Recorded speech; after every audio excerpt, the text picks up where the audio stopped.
The Tesla Model 3 is a really special car. It's bringing premium electric power to a whole new audience at a whole new price range. But it has almost no direct rivals. There just aren't any other pure electric premium saloons out there at the moment. So if you fancy something like that, then it is literally your only option. It's got the market cornered, unless you consider this. How about a used Tesla Model S? I reckon this is one of the most persuasive reasons for not buying a new Model 3.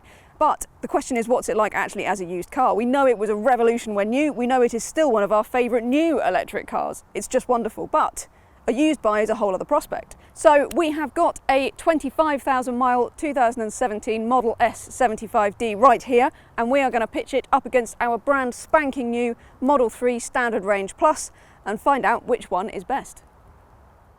Launched in 2012, the Model S was a total revolution, not just for electric cars, but for the whole executive car market. The range, the performance, the convenience of the Tesla supercharger network and the very presence that it has on the road made it the first electric car that offered a serious alternative to conventional high-end saloons. It remains one of our favourite electric cars today, even as a new buy.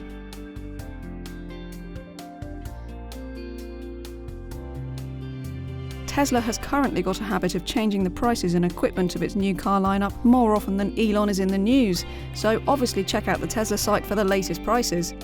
Suffice to say that the entry-level Model 3 that we have here costs from well under £40,000, or with a modest Part X or deposit there are finance packages from around £400 per month. That gets you an official range of 254 miles, a 0 to 62 mph time of 5.3 seconds and loads of equipment. You can find out all of the details of the Model 3 in full by checking out our full video review or by heading to DrivingElectric.com. The Model S has been around for a while now, and there are quite a few different versions that you can get on the used market. So, to put it simply, this is the 75D, which is one of the models with the smaller batteries that you can get. So it's got a 75 kilowatt hour battery. You can also get a variety of models with bigger batteries, an 85 kilowatt hour, a 90 kilowatt hour, and a 100 kilowatt hour. All of them are brilliant, and obviously the bigger batteries have got longer range, so if you're worried about that, then do look at those, because they too represent really good value on the used market, even if they are a bit more expensive than this 75, which I think is one of the really sweet choices in terms of a used Model S, because you can get one of these from about £40,000, and that is so much car for the money. It's really, really good. And there are even cars out there that haven't got huge mileage for that kind of money. But it has to be said, if you want one of the later cars with lower mileage, you are looking at more like £50,000. Spec also affects the values quite a lot. So really you're going to have to look at what's out there and decide what you want. Regardless of which model you choose, they're all brilliant to drive, so that's good news. The only caveat I would add is that early Model S's, the really early ones that first came into the UK, were rear-wheel drive. I drove them quite a lot, spent a lot of time in them, and they are also really great fun to drive, lovely things, but in perhaps more typically British weather than we're seeing here, it can have traction issues, let's put it that way. So I think unless you want to drift to work, probably getting one of the four-wheel drive models is going to be a good bet. So look for a model that's got the D in the name, which stands for dual motor and means that it's got four-wheel drive, and I reckon you are set for a good car whichever battery size you go for.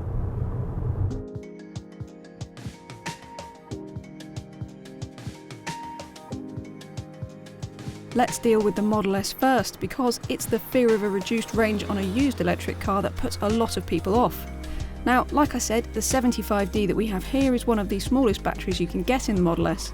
As new, it had a claimed range of 304 miles, but that was achieved under an old and frankly misleading test. So, as I said, our 75D has got 25,000 miles on it. It's a 2017 car, and the owner is getting 230 miles to a charge. And that, I think, is really good, actually. When the owner got it, brand new, it was doing 243 miles. So you're looking at losing about 13 miles of range every 25,000 miles if you look after your batteries by, topping them up when you're doing routine top-ups between 20 and 80%, that kind of thing. It's worth mentioning that the Tesla has got a really good battery warranty, so every Model S has got an 8-year unlimited mile battery warranty, apart from the early pre-2015 60 kilowatt hour models, which actually do have a mileage limit.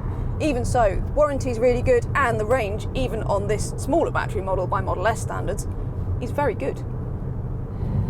The Model 3 gets a range of 254 miles officially, as we've said, but real world use you're going to see more like 230 miles, or if you do loads of motorway miles, probably something like 200 miles, which is very, very similar to the Model S 75D that we've got. The Model 3 does get a different battery warranty, so Tesla covers them for 8 years and 100,000 miles in the Model 3, but it actually offers a performance guarantee as well. So if the range of the car drops below 70% of what it was when the car was new within that 8-year period, then actually the company will replace or refurbish them for you for free, which is really good news. Basically, if the Model S has lost 13 miles of range in those 25,000 miles that it's done, then I think you can expect to see around about 50 miles of loss of range in 100,000 miles of use. And I think that's actually really good. Given that and the warranty, I think Tesla's pretty much got battery longevity and performance nailed.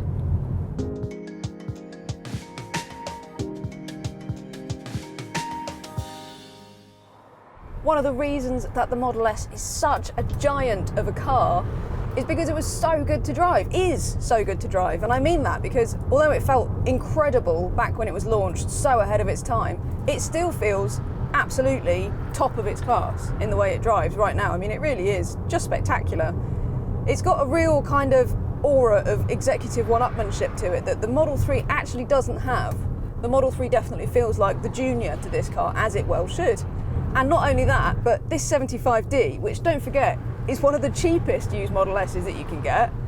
It's got 415 brake. It will do 0 to 60 in 4.2 seconds. It is fast. It's so fast. And the power delivery is so spectacular, and I love it. And I'd forgotten how much I enjoy the Model S. It's such a great thing to just squirt about in.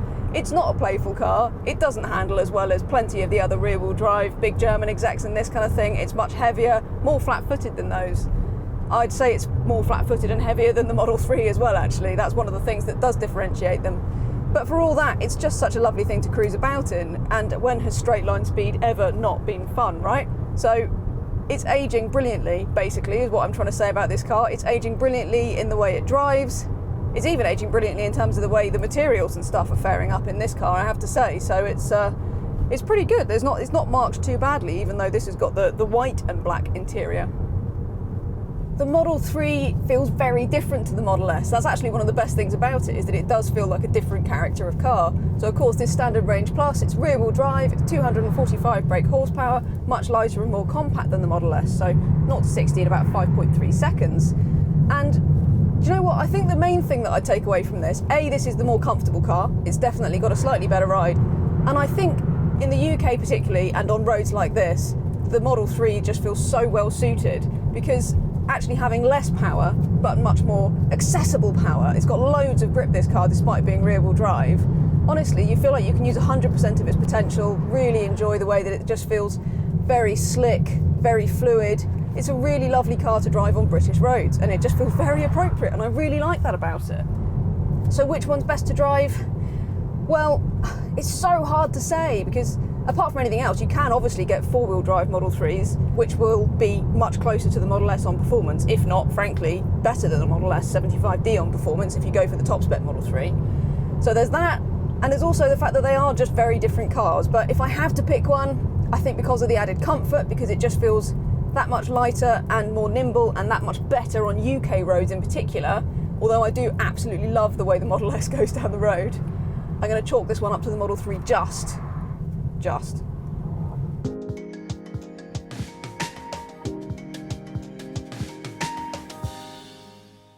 Let's get straight to the point then. If space and practicality is a priority for you, then the Model S is laughably better than the Model 3.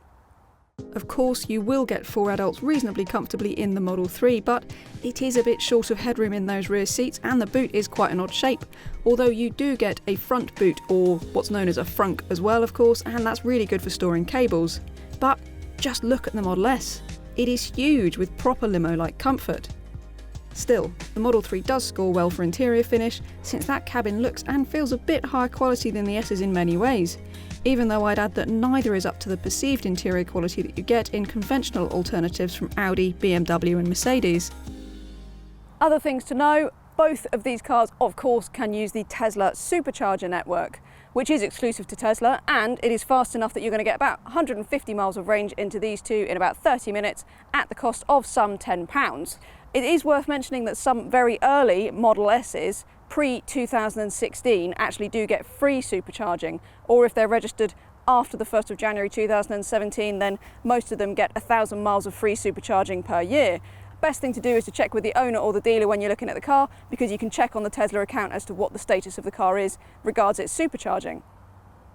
It's also worth mentioning that the Model 3 can charge even more quickly than the Model S if you find one of the super rapid chargers that'll cater to its 200 kilowatt maximum charging speed, while the Model S stops at 120 kilowatts. Not only that, but the Model 3 has a CCS port that gives you access to most public rapid chargers, while you have to buy a fairly pricey CCS plug converter from Tesla if you want to use third-party public rapid chargers in the Model S. They'll both plug into the slower Type 2 public chargers, of course, but most electric car owners charge up at home, and if you plug either of these cars into a standard 7 kilowatt home charger, then they'll fully charge in around 11 hours. You are eligible for a discounted home car charger if you buy a used electric car, just the same as you are if you buy a new electric car, which means that it'll cost around £400 to have one fitted. So the question was, which of these two is easiest to live with? And that's a pretty broad question. But I think I'm going to give it to the Model S, ultimately, they're both really, really easy to live with. And I would say that I nearly picked the Model 3 because I think the interior actually has a slightly better finish to it. Looks a bit more upmarket, and I just love the design of it. But I think actually, living with it, I really do prefer having the digital dials right in front of you in the Model S. The extra space it offers, I think it gets it, just about anyway.